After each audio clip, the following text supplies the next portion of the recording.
نے پوچھا، وہ کہتی ہیں کہ میں ایک زوجہ ہوں اور میرے شوہر مجھے یہ کہتے ہیں کہ جب تک شوہر بیوی سے خوش نہ ہو عورت جنت میں نہیں جا سکتی۔ اچھا، اب وہ کرتے یہ ہیں میرے شوہر کہ وہ کبھی مجھ سے خوش ہی نہیں رہتے، کیونکہ وہ نہیں چاہتے کہ میں جنت میں چلی جاؤں۔ تو لہٰذا اس میں جو کہانی لکھی ہے پوری وہ یہ کہ ہر کام میں میرے نقص نکالتے ہیں، مجھے بات بات پہ جھوٹا ثابت کرتے ہیں۔ اگر میں نماز پڑھنے بھی لگوں تو کہتے ہیں پہلے میں نماز پڑھوں گا پھر تم نماز پڑھو گی، اور وہ کہتے ہیں کہ اگر میں خوش ہو گیا تو تم جنت میں چلی جاؤ گی۔ تو وہ کہتی ہیں کہ کیا اب میری جنت میں نجات اور میری نجات اور جنت میں داخلہ کیا یہ شوہر کی رضا پر ہی موقوف ہے؟ اس کو خوش کرنے پر میں جو فرائض پورے کر رہی ہوں اور جو میں نیک اعمال کر رہی ہوں ان کی کوئی اللہ کی بارگاہ میں قدر و قیمت نہیں ہے؟ اس کا کیا جواب ہے؟ شوہر نامدار یہ اس بات کا مفہوم کہ شوہر خوش ہوگا تو عورت جنت میں جائے گی ورنہ نہیں، اس کا مطلب کیا ہے؟ اس کا مطلب یہ ہے کہ آپ بیوی کو ہمیشہ اس سے ناراض رہیں، اس کی ہر چیز میں عیب نکالیں، یہ ثابت کرنے کے لیے کہ میں خوشی نہیں ہوں، جب خوش نہیں ہوں تو تم جنت میں جا سکتی، لہٰذا مزید میری خدمت کرو۔ یہ ایموشنلی بلیک میلنگ سخت گناہ ہے۔ خوش کرنے کا بس مفہوم یہ ہے کہ عورت شوہر کی نافرمانی نہ کرے، یعنی اگر وہ جسمانی تعلق کے لیے بلائے تو بالکل منع نہ کرے، اور باقی یہ کہ کسی بھی طریقے سے اس کو ہرٹ نہ کرے، بدتمیزی کرنا، لہجہ سخت رکھنا یا اونچی آواز میں بات کرنا یا شوہر کو مارنا پیٹنا یا کوئی احسان کیا تو احسان جتانا، بس یہ چیزیں ہیں۔ یعنی شوہر کو کسی طریقے سے اپنے عمل سے، برے عمل سے ناراض نہ کرے۔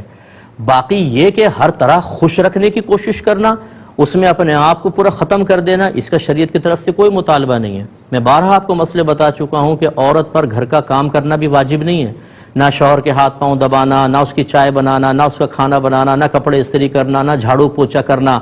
ہاں اگر عورت کرے تو بہت اچھی بات ہے، بی بی فاطمہ رضی اللہ تعالی عنہا یہ سب کام اپنے ہاتھ سے کرتی رہی ہیں، لیکن شریعت نے واجب قرار نہیں دیے۔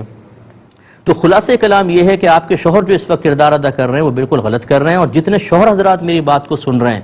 آپ کو اللہ تعالیٰ نے اگر حاکم بنایا ہے تو اس کا مطلب یہ نہیں ہے کہ آپ ایک برے حاکم بنیں اور بیوی کو ایک نوکر سمجھیں یا اس کو پاؤں کی جوتی سمجھیں یا اس کو مطلب یہ کہ ایموشنلی بلیک میل کر کے اور اپنے مطلب کے اس میں تو آپ کو یہ حدیث یاد آ گئی یا یہ روایت یا سنا ہوا قول یاد آ گیا کہ شوہر خوش نہ ہو تم جنت میں نہیں جاؤ گی، اور یہ نہیں آپ نے سیکھا کہ اللہ تعالیٰ خوش نہ ہو تو آپ کیسے جنت میں چلے جائیں گے، یا آپ جو کر رہے ہیں وہ اللہ کی ناراضگی، اس کے رسول کی ناراضگی والے کام ہیں یا نہیں ہیں۔ تو خلاصہ کلام یہ ہے کہ عورت کو چاہیے کہ شوہر کی کوئی نافرمانی نہ کرے، جو شریعت کے دائرے میں رہ کے حکم ہے ٹھیک ہے مان لیں، اور کوئی بدتمیزی نہیں ہونی چاہیے، شوہر کو کسی طرح اس کی دل آزاری نہیں ہونی چاہیے۔ باقی یہ کہ آپ کام کرنا چاہیں تو بہت اچھی بات ہے، اور بالکل بلیک میل ہونے کی ضرورت نہیں، نہ شوہر کو کرنا چاہیے۔ بیوی اچھا ہے خدمت کرے، بہت اچھی بات ہے، ہمارے گھر والے پورا کام کرتے ہیں، سب کا اکثر گھروں میں ایسا ہی ہوتا ہے، لیکن کوئی ہمارے ہاں زبردستی نہیں ہوتی ہے، کام کیا تو ہم احسان مانیں گے، یہ چیز ہونی چاہیے۔ آپ کے شوہر جو بھی کر رہے ہیں یا اس قسم کا کوئی بھی شوہر میری بات سن رہا ہے، غصہ تو بہت آئے گا کہ یہ کہ اگر بیوی بھی سن رہی ہوگی نا ساتھ میں تو اور پریشان ہو جائیں گے کہ میں نے جو اتنے عرصے سے کسی کو غلط بات کہہ کے قابو میں کیا ہوا تھا آج تو یہ بے قابو ہو جائے گی مفتی صاحب کی بات سن کر، تو وہ آئندہ کہے گا احکام شریعت ہی نہ دیکھو، کیونکہ ہمارا ٹھیکہ چلنا چاہیے۔ لیکن یہ نہیں سوچتے کہ اگر آپ نے ہمارے پروگرام سے کچھ سیکھ لیا اور اللہ کی بارگاہ میں توبہ کر لی تو جنت کا راستہ آسان ہوگا۔ اگر پروگرام نہیں دیکھیں گے، سیکھیں گے نہیں، تو کیا مطلب اللہ تعالیٰ آپ کی مرضی کے مطابق ڈھل کر ہر چیز آپ کی مرضی کے مطابق عطا کرے گا؟ یہ کہاں سے آپ نے سیکھ لیا؟ نتیجہ نکلے گا کہ آپ اصلاح قبول نہیں کر رہے، اصلاح والی تمام ذرائع اسباب آپ نے ختم کر دیے۔ اب جب آپ مریں گے تو پتہ چلے گا کہ آپ نے تو ظلم کیا تھا۔ کسی کی بچی کو اس طرح بار بار ڈس ہارٹ کرنا یہ کس طرح جائز ہو سکتا ہے؟ کسی کی بیٹی کے ساتھ ایسا معاملہ کرنا کیسے جائز ہو سکتا ہے؟ اگر یہی طرز عمل جو آپ اختیار کر رہے ہیں آپ کا داماد آپ کی بیٹی کے ساتھ کرے یا آپ کا بہنوئی آپ کی بہن کے ساتھ کرے اور اس کو بار بار اس کا خون خشک کرتا رہے، اسے جہنم کی وعیدیں سناتا رہے، اس سے بیجا خدمتیں لیتا رہے، تو پھر آپ کے قلب کی کیفیت کیا ہوگی؟